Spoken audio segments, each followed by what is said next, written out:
Арыбаңыздар, урматтуу кесиптештер. Сиздер ары түйшүктүү, ары пайгамбарга теңдеш бир ардактуу кесиптин ээсисиздер. Ар бир адамга эле мындай кесип, мындай мүмкүнчүлүк боло бербесе керек. Бүгүн сиздерге эмнегедир бир нерселерди айткым келип турат. Урматтуу кесиптешим, сизди эмне тосуп жатат? Же эмне иштен чарчадыңызбы? Жетиштүү эс ала албай жүрөсүзбү? Же билимиңиз жокпу? Же акылыңыз жокпу? Же иштеген жериңиз сизге жакшы эмеспи? Окуучуларыңыз ийгиликке жетүүгө эмне тоскоол болуп жатат? Балким таанышыңыз жетишпей жатабы? Кандай ойлойсуз? Балким сизди тосуп жаткан нерсе бул сиз өзүңүз болуп жүрбөңүз. Сизге тоскоол болуп жаткан нерсе сиздин шылтоолоруңуз. Алар сиздин оюңузда кайра жаңырат, себеби сиз аны менен жашап калгансыз. Мындай ойлорду азыр токтотуңуз. Ийгиликсиз адамдар менен сүйлөшүүнү токтотуңуз. Кайсы бир кесиптешибиздин ийгилигине көрө албастык кылганды токтотуңуз. Анткени ал бул үчүн тырышып эмгек кылган. Ал мугалим да мурда сиз сыяктуу эле болгону ал максаттарына карай умтулду, аягына чейин күрөштү. Шылтоолорду издебеди, мүмкүнчүлүктөрдү издеди. Башкаларды эмес, өзүн укту.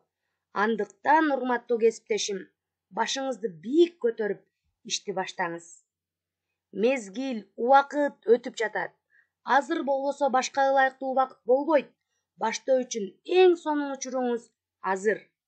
Эртең эмес, кийин эмес, азыр. Бул фраза эсиңизде болсун.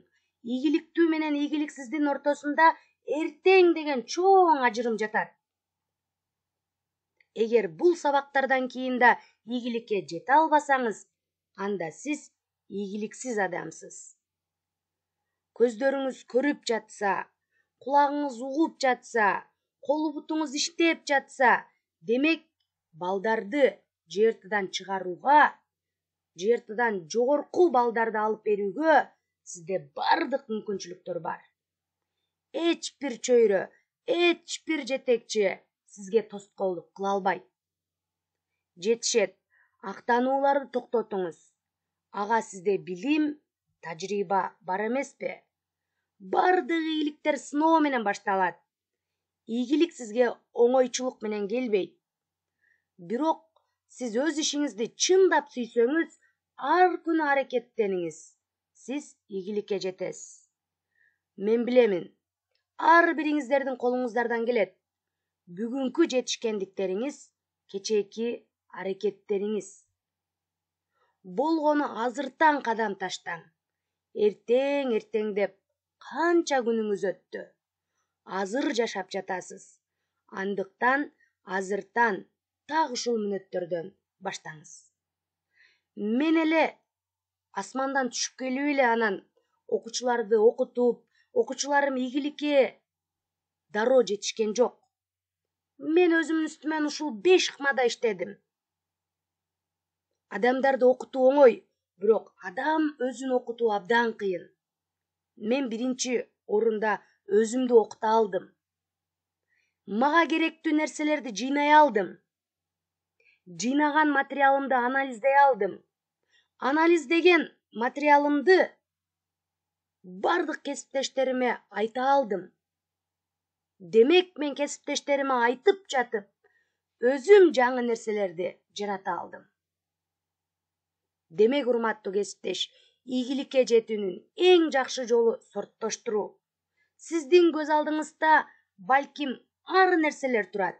Сиздин ой сезимиңизде топтоштурулбаган ар кандай маалыматтар турат. Алардын бардыгын сорттоштуруп чыгыңыз. Андан кийин, урматтуу кесиптешим, сабаттуу жайгаштырыңыз. Социология деген эмне? Балка деген эмне? Үнөмчүл деген ким? Кандай адам үнөмчүл болот? Радио деген эмне? Анын кызматы эмне? Демек, бардык нерсени ийне жибине чейин билгенди үйрөнүңүз. Эң жакшы этап бул анализдөө этабы. Сиз бир терезе менен стаканды көрдүңүз. Демек, экөөнү анализдеп көрүңүз. Эмне жакындыгы бар? Албетте, айнек. Демек, кесиптешим, сиз анализдедиңиз, сорттоштурдуңуз, сабаттуу болдуңуз. Эми коркпостон эл алдында айта билгенди үйрөнүңүз. Клей, аны биз чапташ үчүн колдонобуз. Кумурска, анын жашаган жери уя. Автобус, анын бир эле функциясы бар, ташуу. Сиз мындай маалыматтарды коркпой айтканды үйрөтүңүз. Демек, сиз 4 этапты башыңыздан кечиргенден кийин мен толук ишенем сизге. Сиз жарата аласыз. Маселен, мен азыр ыр же кандайдыр бир текст окуп кетип жатсам, анын артында эмне кылам деп пайдасын карап окуйм. Маселен, Барып Алыкуловдун «Ала тоо көрккө келбейт, эл болбосо» деген ырынан мен 37 аналогия чыгара алдым. Маселен, аккан суу түз кете албайт, сай болбосо, караңгы жарык болбойт, ай болбосо. Суу сай, суу сайда агат. Караңгы жарык. Бул антонимдик байланыш. Чыракта пилик күйбөйт, май болбосо, талаанын көркү кайда, гүл болбосо. Чырак, пилик, зат жанага таандык байланыштагы аналогия. Талаа гүл, гүлдүн орду талаада. Гүл ачып кубат албайт, күн болбосо, акындар ырдай албайт, тил болбосо. Демек, гүл күндөн кубат алат. Акындардын негизги функциясы ыр жаратат. Душманың жазганабы сүр болбосо. Демек, сиз чыныгы кесипкөй мугалим болом десеңиз, чын эле пайгамбарга теңдеш кесиптин ээси болгонуңузду жон териңиз менен сезе алсаңыз, демек сиз ушул 5 этапты колдонуп көрүңүз. Мен ишенем, сиздердин колуңуздардан келет менин ардактуу кесиптештерим.